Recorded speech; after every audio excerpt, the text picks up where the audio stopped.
नमस्कार, good morning. देश के युवाओं को, छात्रों को मेरा सत सत नमन।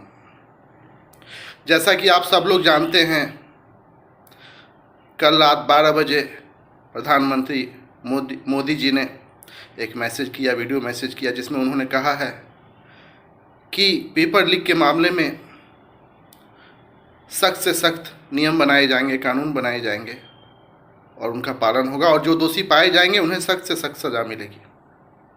और एक और खुशी की बात है कि सोनम वांगचुक जी ने भी अपना भूख हड़ताल छोड़ दिया है, उन्होंने अन्न ग्रहण कर लिया है और प्रधानमंत्री जी ने उन्हें भी बताया है, कहा है, मैसेज दिया है कि वो अपने हेल्थ पे ध्यान दें। तो अब समय आ गया है कि अब आप सब लोग जो धरना प्रदर्शन में थे, अपने अपने घर को लौट जाइए। ये देश की मांग है, ये समय की मांग है, क्योंकि डेमोक्रेटिक कंट्री में कोई हर चीज़ रोड पे नहीं फैसला किया जा सकता। उसका एक नियम है, कानून है, उसका एक एसओपी है।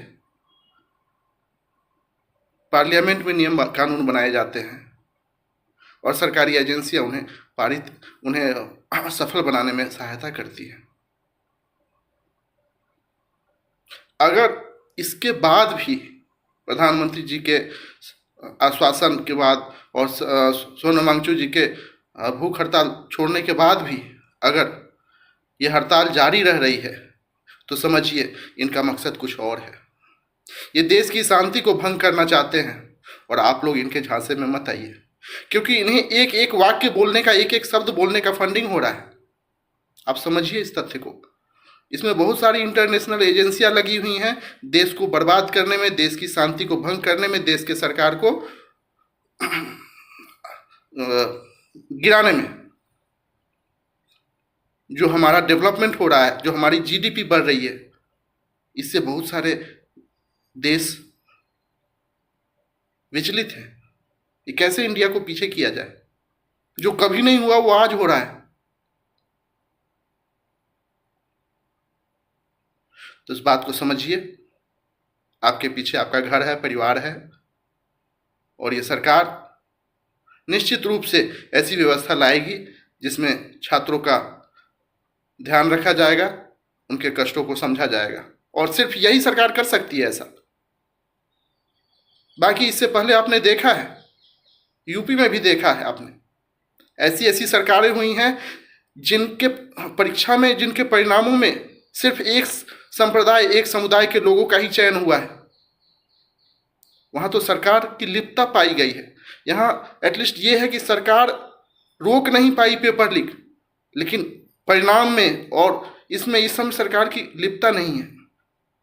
सरकार अपने तरफ से पूरी पारदर्शी है, पूरा का पूरा ट्रांसपेरेंट है। ठीक है, बहुत बड़ा देश है, कभी कभी ऐसा हो जाता है कि जो हमारे, ये भी तो जेनजी का ही योगदान है, पेपर लीक, ये वो आजकल के जो सोशल मीडिया टूल्स है इसका इस्तेमाल करके। ठीक है, सरकार रोकेगी, कहीं कहीं असफलता हुई है और इसे माना गया है, और इसलिए प्रधानमंत्री जी ने कहा है कि हम ऐसा विधेयक लाएंगे। लेकिन ये कानून तो संसद में बनेगा, जब संसद चलेगा तब तो। और जितने भी विपक्षी दल वाले हैं आपके साथ घूम रहे हैं, ये आपके लिए नहीं आए, ये आपके बदौलत खड़े किए गए आंदोलन में अपनी राजनीतिक रोटियां सेकने आए हैं। एक बार आप ये तो बोल दीजिए कि हमारा मांग एक और है कि आरक्षण को खत्म किया जाए, फिर देखिए कितने विपक्षी दल आपके साथ रहते हैं। और जो भी वहां पे आंदोलन में गए हुए हैं, ब्राह्मण, क्षत्रिय लोग, भाई लोग, क्या आप ये सुनने वहां गए हुए हैं कि ब्राह्मणवाद मुर्दाबाद, और जो अश्लील अश्लील बातें वहां हो रही हैं और लिख के जो दिखाया जा रहा है? आपके पीछे आपका घर है, परिवार है, पूरा देश देख रहा है।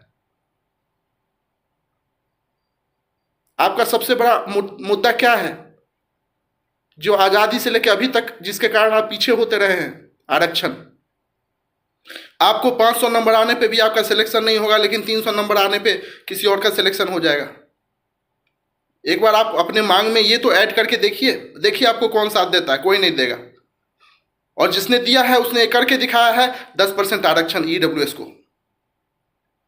वो समान नागरिक संहिता की भी बात करते हैं। ठीक है, एक दिन में ये खत्म नहीं हो सकता, समय आएगा और करेगा तो सिर्फ एक ही करेगा जिसने किया है। अगर उसने नहीं किया तो उसका जो उत्तराधिकारी है वो करेगा। नाम लेना जरूरी नहीं है कि कौन है उत्तराधिकारी, निश्चिंत रहिए, होगा। जो आज तक नहीं हुआ वो अब होगा। अयोध्या में राम मंदिर बना कि नहीं? जितने भी गरीब सवर्ण वर्ग के हैं उन्हें 10% आरक्षण मिला कि नहीं? आगे ये भी तय होनी चाहिए कि जो निम्न वर्ग में जो आर्थिक रूप से संपन्न हैं उन्हें रिजर्वेशन ना मिले। धीरे धीरे ऐसा आ जाना चाहिए कि जाति के रूप में, जाति पे जो आधारित आरक्षण है वो खत्म होना चाहिए और जो गरीब हैं उन्हें आर्थिक सहायता दिया जाना चाहिए। लेकिन इसमें समय लगेगा और इसकी शुरुआत धीरे धीरे हो चुकी है। लेकिन आप उन लोगों के बहकावे में ना आए जो अधर्म के रथ पे सवार हैं, उनके रथ पे आप न चढ़ें, नहीं तो अंजाम वही होगा जो कर्ण का हुआ था। माधव के लाख समझाने के बाद भी कि कर्ण तुम मेरे बहुत प्रिय हो, लेकिन मैं नहीं चाहता कि तुम अधर्म के रथ पे सवार रहो, क्योंकि अधर्म का जो परिणाम होता है वो उसका नाश ही होता है, चाहे उस पर सवार कोई भी हो। समय रहते उस अधर्म के रथ से आप लोग भी उतर जाइए। जय श्री कृष्णा, राधे राधे। कृपया करके हाथ जोड़ के विनती है, सब लोग अपने घर जाइए। आपके बाल बच्चे, आपके माता पिता, आपके भाई बहन आपका इंतजार कर रहे हैं। जय श्री कृष्ण, जय भारत माता।